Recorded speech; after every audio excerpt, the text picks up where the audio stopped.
students, welcome back with another chapter. Hope you all are fine. Yesterday, finally, after so many days, we met in our live classes, and I took the live class on definitely language, means your paper 2. So today, that day we started the sentence chapter 1. I told you that I will go through the chapter 1 sentence. Now today I am here with the answer of chapter 1. One by one I am telling them. Though I have sent you the answers, but few of them were wrong and somewhere you face difficulties to understand that. So that's why I thought that in this way, if you can hear me, hopefully you can do it better. Okay, so one by one I'm telling. The first one was, as I told you, that you know that sentence basically starts with capital letter and with a punctuation mark it ends. Punctuation marks means comma, full stop, interrogative sign, then exclamatory sign, colon, semicolon, hyphen, dash, so many then inverted commas, so many things are there in punctuation. But we have to end the sentence. If it is assertive and imperative sentence, then you have to use full stop.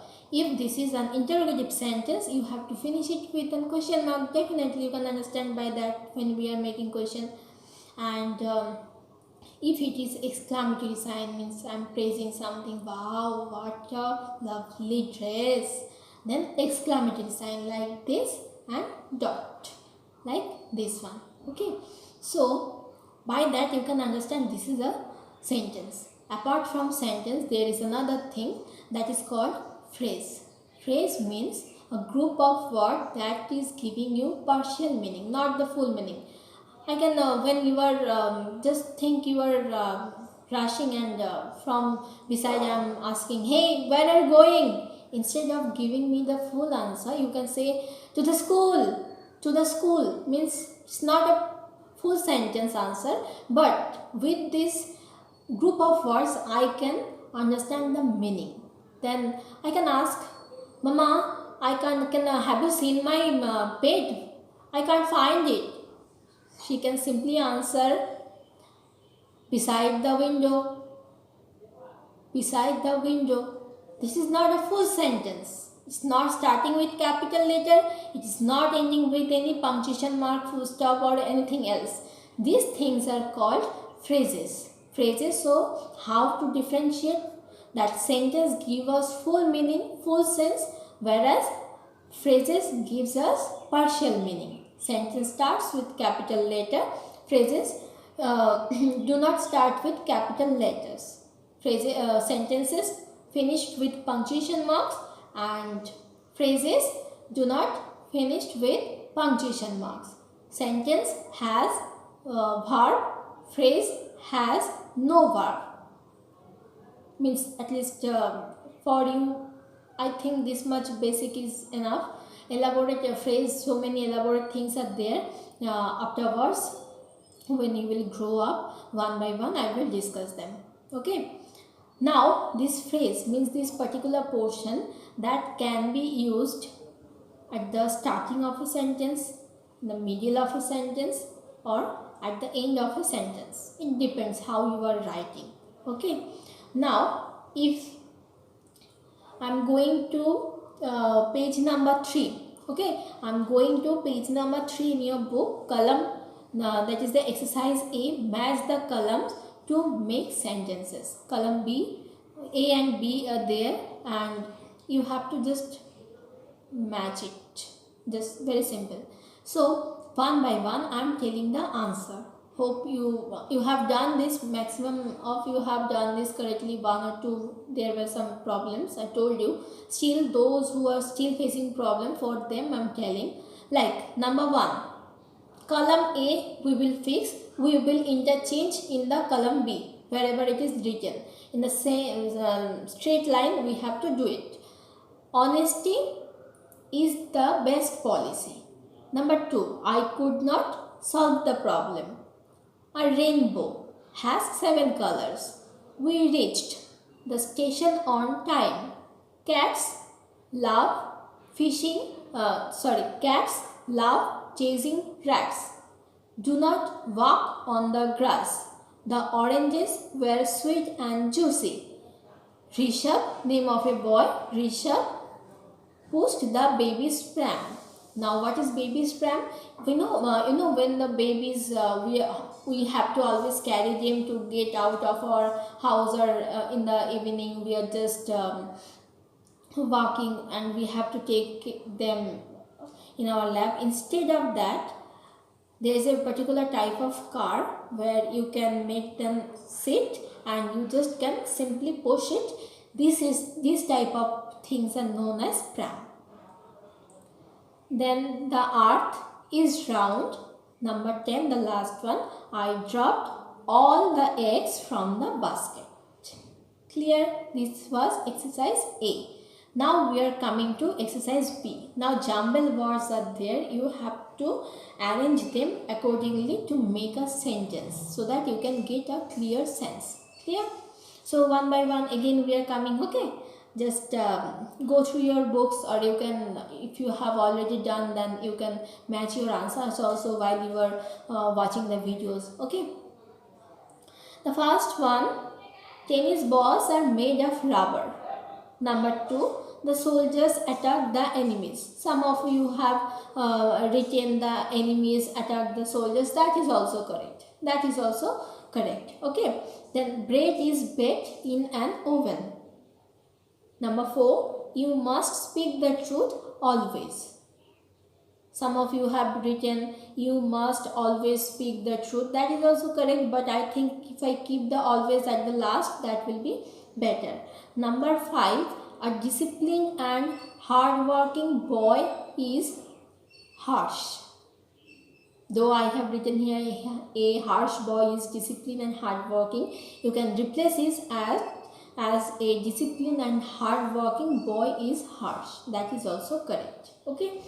Now number 6, in Srinagar it is very cold during winters. In Srinagar, this one I think in number 6 you have made the maximum mistake. That is number 6. I am telling, in Srinagar it is very cold during winters. Number 7, eat the meal when it is hot. Eat the meal when it is hot. Then number 9. Number 9, what is there? Okay. Wash your hands before a meal with soap and water. Wash your hands before a meal with soap and water. Clear? Maybe the answer I gave you there and I have used another where anywhere else, but you will write like this: wash your hands before a meal with soap and water. Okay, always is also there, so you can write always wash your hands before a meal with soap and water, or you can write wash your hands before a meal with soap and water. Always, both are correct. In this sentence, if you keep the always in the front at the beginning, that sounds better, I think. Now number 10, the Taj Mahal is one of the most beautiful buildings of India. The Taj Mahal is one of the most beautiful buildings of India. Complete? Okay. Now we are coming to page number 4. Where we are coming? Page number 4. So page number 4, there are 3 exercises, C, D and E. Definitely today we can't finish the whole exercise. That will be a burden on you also. So I am going to finish exercise C. That will help you to do the others, basically exercise E. But still, if in between I am getting any live class, I will again discuss.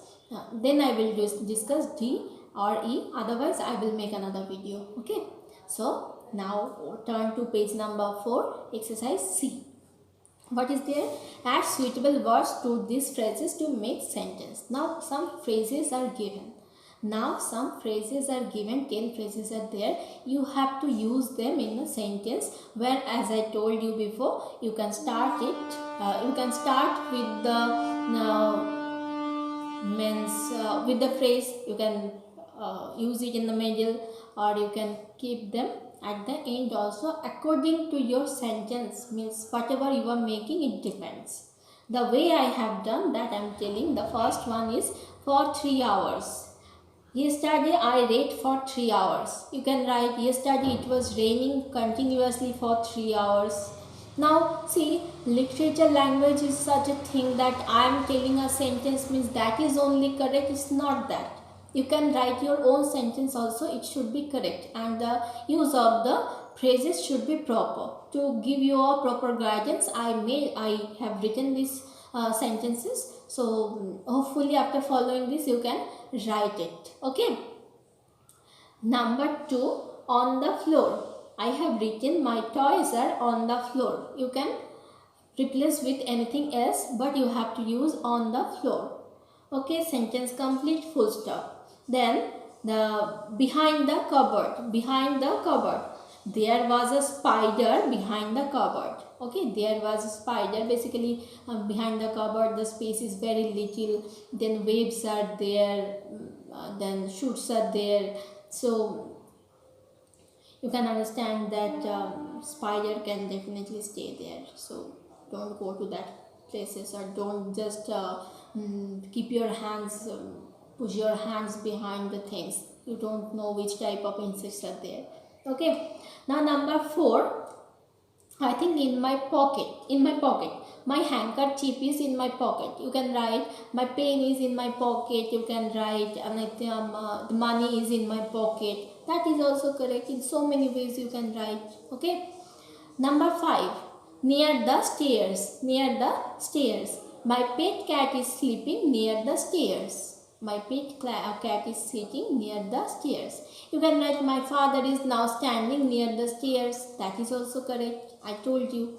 Number 6, there near the playground. The phrase is near the playground. I have written, I went for, no, sorry, there is a temple near the playground. You can write, I was wandering, means aimlessly I was moving near the playground. That is also correct. Okay. Number 7, at the mall. I have written, we went for shopping at the mall. Basically this is the main thing. You can also write, I have left my purse on the at the mall. Now number 8, into the pool. Into the pool. Pool means a type of ponds which all the sides are just concrete, made of concrete, and the water is very clean, and people are going there to learn swimming, how to swim. Into the pool. The boys are jumping into the pool. The boys are jumping into the pool. So you can write, she fell down into the pool. That is also correct. See, words are same, phrases are same, but we can change our sentences. If we want to write that using a single phrase, I will write 5 type of sentence. That also I can do. But as you are children now, very small, you are just learning the phrases now. So I am giving you so much examples so that you can understand how to use them in a sentence, in which way you can change them. Okay. The next one, number 9, towards east. There is dark cloud towards the east. There is dark cloud towards the east. You can replace the sentence how? Towards the east, there is a vast field. Towards the east, there is a vast field. That is also correct. In this case, you have seen towards the east, that comes at the beginning, but the sentence I have written here, there is dark cloud towards the east, that is at the end. Means, as I said, you can change accordingly. Now number 10, that is with a spoon. With a spoon. I am eating the soup with a spoon. You can write that I am means making some pictures using the spoon. Now spoon, to make picture, how spoons are needed. If you are spray printing you are doing, then you can use the spoon. That will give you a very good effect. Some of you are very good at painting, so for spray print spoons are very useful. That also you can do. So I'm painting with a spoon, or you can write I'm eating the soup with a spoon. Okay, all are correct. So up to exercise 3 at page number 4, chapter 1, I have finished here. You just watch the video again and again, and if possible take your copy where you have written, so that while I'm telling you can check them yourselves. Okay, I think this will help you. I will come back either in live class or another video with exercise D and E. Till then, take care of yourself. Bye bye.